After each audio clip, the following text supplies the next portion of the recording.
Welcome back to Not Real Fishing, everybody, and today we are going to the creek we've gone to quite a bit over the past few months.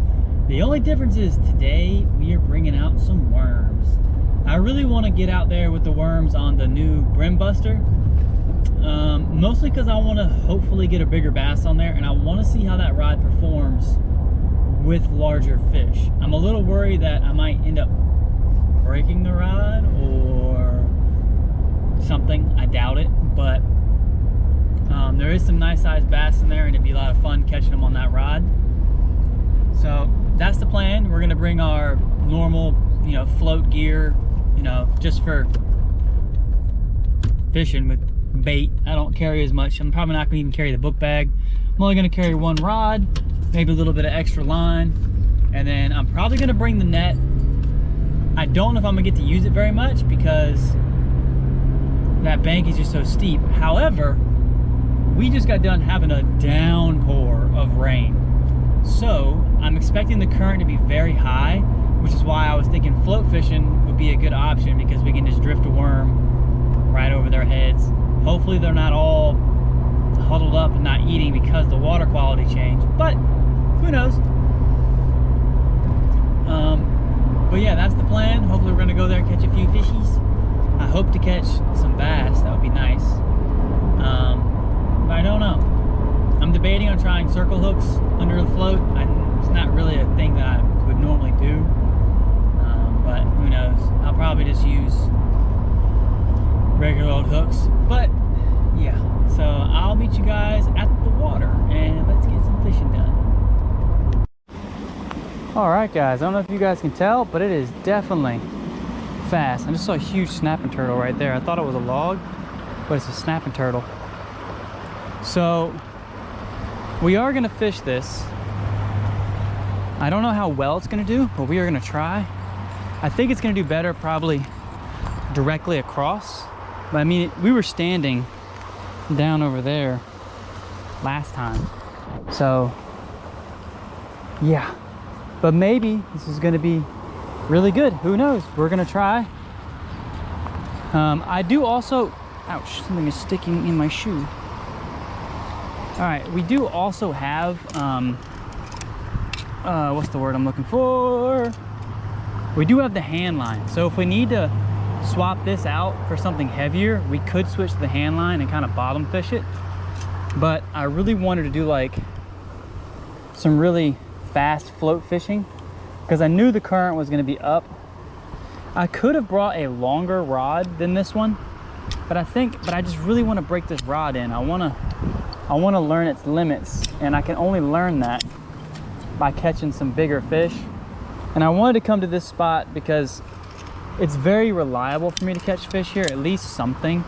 There's been a few times I've been skunked, but 9 times out of 10 I catch something here, even if it's just one fish. I've never fished it in these conditions though, so this could be a complete change. It's also possible that with this new current, they're all going to be towards the end of the the end of the creek. So, and what we've got is we've got 10-pound, I think, mono or fluorocarbon as our main line, and then we're going to use 6-pound fluorocarbon as our I guess leader. And that's just because if I'm gonna lose a lot of line, I'd rather lose something thinner. This also gives me a little bit of protection if I hook something really big, so that I don't snap my rod, I'll snap my line instead. So we're gonna give it a bit of, what in the world? We're gonna give it quite a bit of, not too much, but I want to give it a little bit of, I want to be able to swing it really well. So I don't need a whole lot of the leader part, because the leader's a little bit longer than the rod. So I don't need a whole bunch of the shorter line. So we're going to cut this off right here.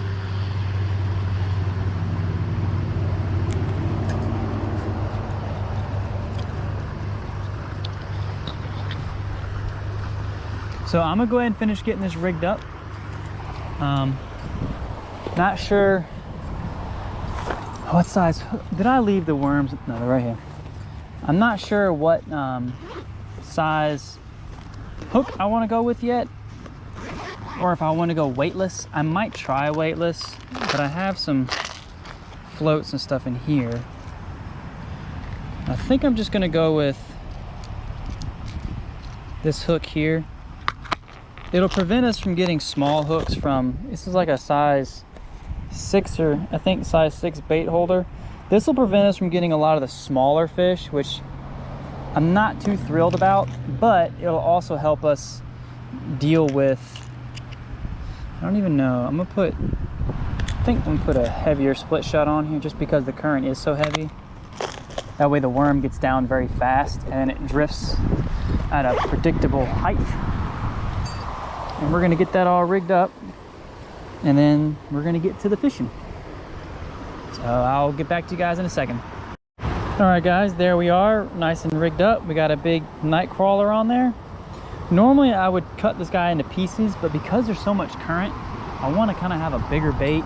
Maybe it'll help sink a little bit, and it will help attract some of the larger fish if they're out there. And I'm fishing this very shallow, even though there's a lot of current.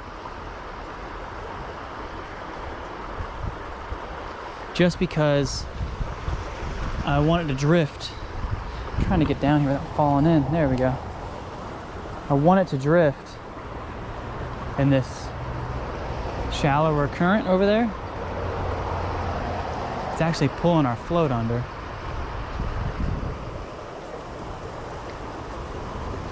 Or maybe we should take off the split shot and put a lighter one on. We'll see. Because the current's actually dragging our float under. Just keeping it just underneath the surface.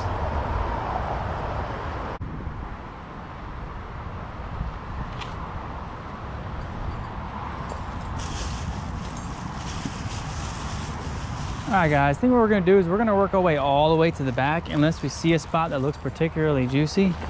Just because the current is so fast, we really are going to have to work hard to find a spot we can fish at. That's not going to be, you know. Oh man, this is tall grass. Let's get out of this tall grass. Jurassic Park taught us anything, it's stay out of the tall grass.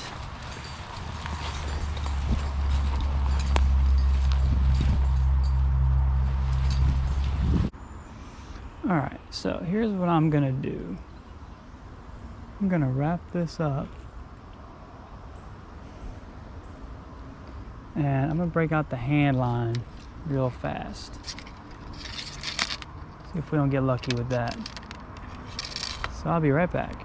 You guys can't see. Look at the deer, look at the deer. Oh! That was cool. Thought it was gonna come my way for a second. Hope I got that on camera. She hopped right across that creek like it was nothing.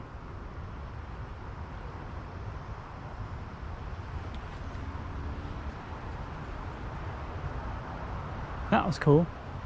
I was getting ready to put on a weight, and then she came cruising on around. Where did my weight go?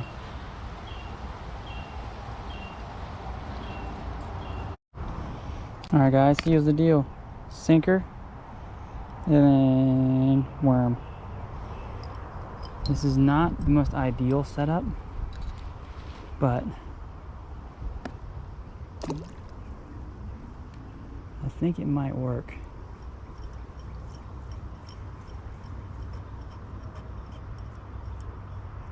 For what we're trying to do today.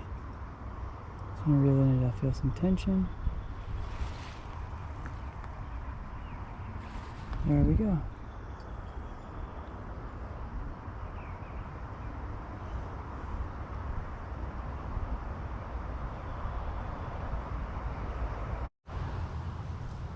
Alright guys, we're getting a bite.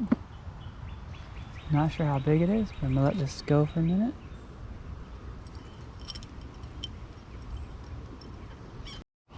Alright guys, my battery died right when I hooked up to a fish. What we got here, a little catfish.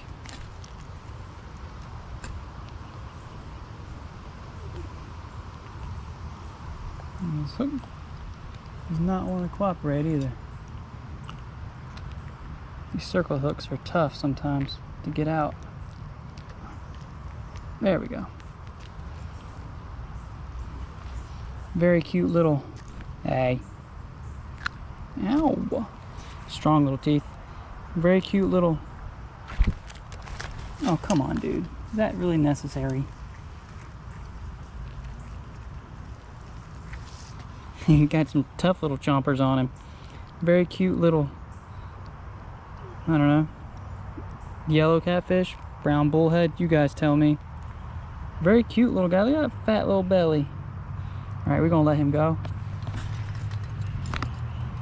Get the hook off of me first.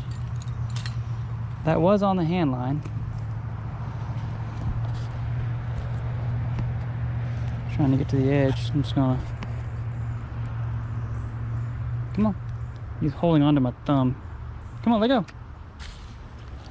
Just like that, he's free. All right. Well, that's one fish. Now the question is, do we still have our worm? The answer is probably not. No, we do not. He tangled us to all pieces, but we got a fish on the board. All right, let's get another worm and get back out there. Looks like we're getting a bite, guys. Let's check.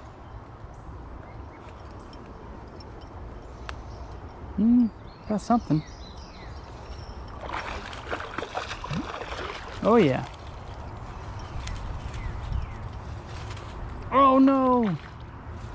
Dang! We had a big old catfish and it came off. Well, let's get it back out there.